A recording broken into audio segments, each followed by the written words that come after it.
Hi, welcome to my channel. ಇವತ್ತು ನಾನು ಆಲೂಗಡ್ಡೆ ಮತ್ತು ಈರುಳ್ಳಿ ಹೂವಿನಿಂದ ಪಲ್ಯ ಮಾಡ್ತಾಯಿದ್ದೀನಿ.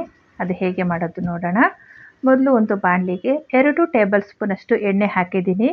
ಅದಕ್ಕಾದ ನಂತರ 1 ಸ್ಪೂನಷ್ಟು ಜೀರಿಗೆ, ಒಂದು ಅರ್ಧ ಸ್ಪೂನಷ್ಟು ಸೋಂಪು ಕಾಳನ್ನ ಹಾಕ್ಕೊಳ್ತಾ ಇದ್ದೀನಿ. ಈಗ 2 ಒಣಮೆಣಸಿನ್ಕಾಯಿ ಮತ್ತು ಕರಿಬೇವನ್ನ ಹಾಕ್ಕೊಳ್ತಾ ಇದ್ದೀನಿ.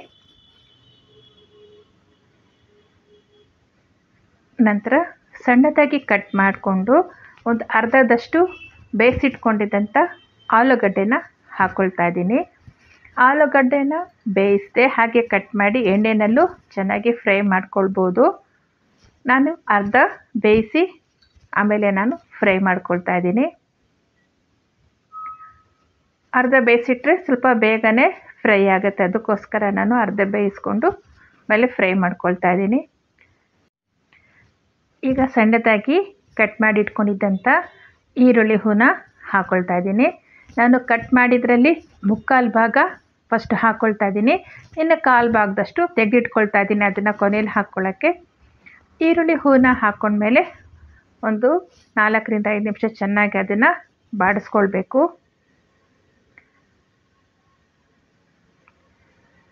ಮತ್ತು ಇದೇ ರೆಸಿಪಿನ ಮೆಂತ್ಯ ಸೊಪ್ಪು ಹಾಕಿ ಕೂಡ ಮಾಡ್ಬೋದು, ಮತ್ತು ಬೆಂಡೆಕಾಯಿ ಕೂಡ ಹಾಕಿ ಮಾಡ್ಬೋದು.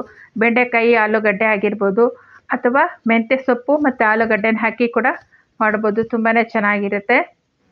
ಈಗ ಒಂದು ಟೊಮೆಟೊನ ಹಾಕ್ಕೊಂಡಿದ್ದೀನಿ. ಒಂದು ಮೀಡಿಯಮ್ ಸೈಜು, ತುಂಬ ಸಣ್ಣನೂ ಅಲ್ಲ ತುಂಬ ದಪ್ಪದಲ್ಲ, ಮೀಡಿಯಮ್ ಸೈಜ್ ಟೊಮೆಟೊನ ಹಾಕಿದ್ದೀನಿ. ಮತ್ತು ನಾನು ಆಲೂಗಡ್ಡೆನೂ ಅಷ್ಟೇ ಮೀಡಿಯಮ್ ಸೈಜ್ದು 4 ಆಲೂಗಡ್ಡೆ ತೊಗೊಂಡಿದ್ದೆ. 1 ಕಟ್ಟಷ್ಟು ಈರುಳ್ಳಿ ಹೂನ ತೊಗೊಂಡಿದ್ದೆ. ಈಗ ರುಚಿಗೆ ಉಪ್ಪು ಹಾಕ್ಕೊಂಡು ಚೆನ್ನಾಗಿ ಕಲಿಸ್ಕೊಂಡಿದ್ದೀನಿ. ಆಮೇಲೆ ಮಸಾಲೆ ಪದಾರ್ಥಗಳನ್ನ ಹಾಕ್ಕೊಳ್ತಾ ಇದ್ದೀನಿ. ಚಿಲ್ಲಿ ಪೌಡರ್ ಹಾಕಿದ್ದೀನಿ, ಅರಿಶಿನ, ಗರಂ ಮಸಾಲ ಮತ್ತು ಧನಿಯಾ ಪುಡಿ ಹಾಕಿದ್ದೀನಿ. ಒಂದು 1/4 ಸ್ಪೂನಷ್ಟು ಇಂಗನ್ನ ಹಾಕ್ಕೊಂಡಿದ್ದೀನಿ. ಇದೆಲ್ಲ ಚೆನ್ನಾಗಿ ಮಿಕ್ಸ್ ಮಾಡ್ಕೊಳ್ಬೇಕು. ನಾವು ಮಸಾಲೆ ಪದಾರ್ಥನ ಹಾಕಿದ್ಮೇಲೆ ಆದಷ್ಟು ನಾವು ಲೋ ಫ್ಲೇಮಲ್ಲಿ ಇಟ್ಕೊಳ್ಬೇಕು. ಬೇಕಿದ್ರೆ ಮೇಲೆ ಒಂದು ಅರ್ಧ ಸ್ಪೂನಷ್ಟು ಎಣ್ಣೆ ಹಾಕ್ಕೊಳ್ಬೋದು, ಆದರೆ ನಾನು ಹಾಕ್ಕೊಂಡಿಲ್ಲ. ಆಮೇಲೆ ಉಳಿದಂಥ ಈರುಳ್ಳಿ ಹೂನ ಮೇಲೆ ಹಾಕ್ಕೊಳ್ತಾ ಇದ್ದೀನಿ. ಅದನ್ನು ಹಾಕಿ ಚೆನ್ನಾಗಿ ಮಿಕ್ಸ್ ಮಾಡ್ಕೊಳ್ತಾ ಇದ್ದೀನಿ. ನೀವು ಬೇಕಿದ್ದರೆ ಹಸಿ ಕೊಬ್ಬರಿನೂ ಹಾಕ್ಕೊಳ್ಬೋದು ಮತ್ತು ಕೊತ್ತಂಬರಿ ಸೊಪ್ಪನ್ನು ಹಾಕ್ಕೊಳ್ಬೋದು. ನಾನು ಅದೆರಡನ್ನೂ ಹಾಕಿಲ್ಲ.